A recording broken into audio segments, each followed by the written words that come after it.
eu tenho uma frase de um cliente que ele fala assim, cara, antes do checklist, um motorista colocava nas costas do outro. Tudo que acontecia com o veículo não foi ele, foi o outro. Então, com o checklist, a gente elimina isso. Vocês vão ver como.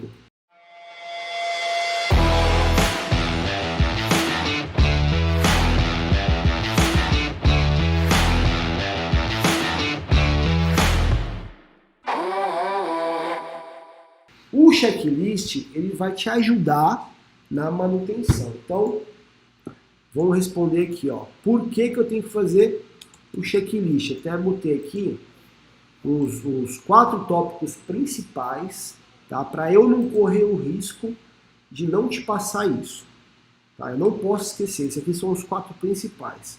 Então, ele vai te ajudar manutenção do veículo, tá? Que tipo de manutenção? Preventiva.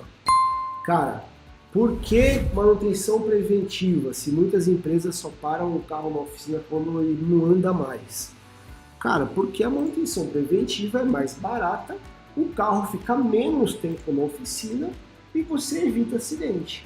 A manutenção corretiva pode ser que já tenha acontecido um acidente, quebrou alguma coisa, aconteceu um acidente, vai ser mais caro para arrumar. Exemplo, uma correia dentada. Cara, quebrou a correia dentada com o carro andando, você vai ter que fazer um motor. Se for um carro de passeio, é 6 mil por baixo. Se for trocar a correia dentada lá, você vai pagar R$500 pro mecânico. E é muito rápido. Então, é só uma reflexão aqui bem rápida, tá? Não é o tema de hoje. Bom, segundo item. Por que eu preciso fazer o checklist? Porque ele vai me ajudar nas questões de avaria do veículo. Opa. O que é questão de avaria? Na investigação de avaria. O que acontece? A gente sabe que toda empresa, ela não tem um veículo para cada funcionário. E aí o funcionário está na visita lá com o cliente, o técnico está lá reparando alguma coisa, e o carro fica parado lá o dia inteiro. Quando o funcionário está de férias, o carro fica 30 dias parado lá. Não é assim que funciona, né? Os veículos normalmente são menores em quantidade do que a quantidade de funcionários, de motoristas que dirigem aqueles veículos. Então isso significa que há rotatividade. Mais de um cara dirige aquele veículo. Às vezes um veículo pode ser conduzido por 4 pessoas no mesmo dia. E se não houver um controle, vira uma zona, né? Cada um deixa o carro do jeito que quer, ninguém é dono, vira banheiro público, né? De rodoviária. Não que ninguém vai mijar dentro do veículo, não é isso. Estou falando em termos de arrumação, né? Em termos de organização. Então existem algumas coisas que precisam ser controladas. Uma delas como que eu estou pegando o veículo da empresa e como eu estou entregando esse veículo para a empresa. Isso aí é extremamente importante.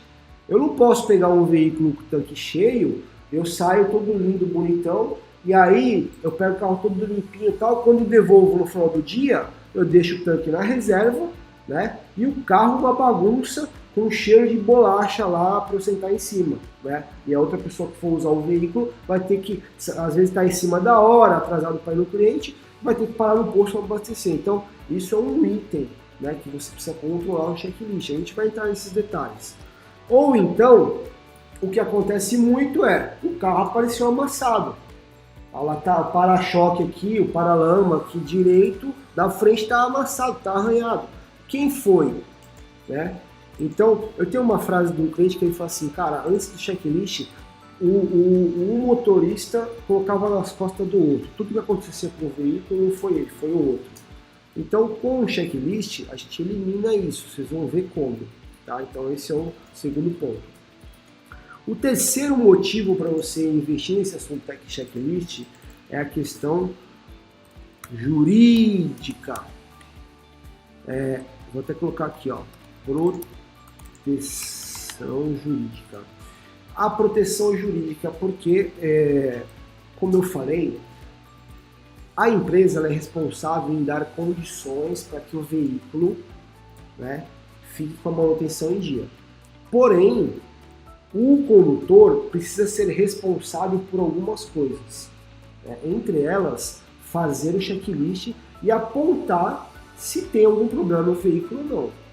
Além disso, o condutor ele precisa dizer para você que ele está com a CNH dele em dia. Como assim, Júlio? Porque a CNH ela tem 3 formas de não estar em dia.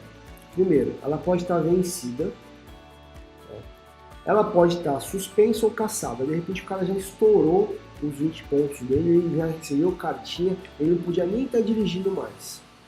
E aí no checklist vem um pulo do gato. Então aqui, ó, vamos usar isso aqui, ó. Presta atenção, anota o hack, anota esse hack que, cara, esse é essencial. No checklist, qual vai ser uma das primeiras perguntas que você vai colocar? Você vai colocar todos os itens lá do veículo, que ele precisa verificar, óbvio, mas lá, perto do nome dele, você vai colocar assim, ó. Você está com a CNH em dia, sim ou não? Isso é uma forma de você se proteger, da empresa se proteger e dizer o seguinte, olha, esse cara pegou o carro da empresa aqui, matou uma pessoa em alta velocidade e eu não sabia que ele estava com a CNH vencida. Porque ele colocou no checklist que ele está com a CNH em dia. Isso sozinho não resolve, tá? Mas é um ponto que te ajuda muito. Para você entender mais esse assunto de responsabilidade jurídica, vê as outras lives que a gente fez, vê o blog, vê a questão de política de frota que você vai entender melhor. Mas essa pergunta ela é essencial para a empresa dizer o seguinte, cara, a gente fazia esse controle e o condutor agiu de má fé, ele disse para a gente que estava com a CNH em dia. Então, vocês conseguem se proteger, a empresa consegue se proteger. E o outro item, que é o quarto, que é o envolvimento do condutor. Cara, o que o checklist tem a ver com o envolvimento do condutor? Muito. Que é assim, ó, o condutor, dependendo de como você tratar esse assunto, olha, registra o abastecimento, olha, preenche o relatório não sei o quê, olha, preenche o checklist, olha, quando for abastecer tem que calibrar ao mesmo tempo. Cara, e você começa a colocar um monte de regra e parece que vira uma guerra entre o gestor da frota e o condutor. E na verdade é o contrário. Né? Você como gestor da frota, como líder, como gestor competente, né? Em vez de você ser um chefe do cara, você tem que ser líder, você tem que ser parceiro. Então você tem que dizer e conseguir mostrar que aquele cara está no seu time e vocês têm um único objetivo: ter um veículo em ótimas condições para que o trabalho seja mais confortável. Bom, quando o seu condutor entender isso, quando você fizer isso e falar com todas as letras dessa forma, né, inclusive ter até algum tipo de premiação, de ranking, eu já falei várias coisas sobre isso, digita lá no blog, lá, ranking, premiação, motorista, você vai ver várias coisas sobre isso. Enfim, o condutor ele vai se envolver junto contigo, ele não vai ficar lá, o veículo está sendo monitorado, os caras querem saber o que eu faço. Cara, não, o condutor ele vai preencher isso com o sentido, com o mindset dele lá, pensando assim, deixa eu avisar aqui o gestor, né, deixa eu avisar aqui o fulano que o veículo está com tal problema, o veículo está desalinhado, né, assim vai ser mais fácil disso ser reparado. Então, eu entendo que quando o checklist é bem implantado, você aumenta o envolvimento dos condutores ao seu favor, né? Faz com que eles comecem a jogar no seu time. Beleza? Então, tem 4 motivos muito grandes para você investir tempo e entender de uma vez por todas o que é checklist, para que é. Cara, eu vou implantar, como é que eu vou implantar? Então agora, mais 4 motivos, né, bem explicados para você seguir em frente aqui e prestar muita atenção nessa live.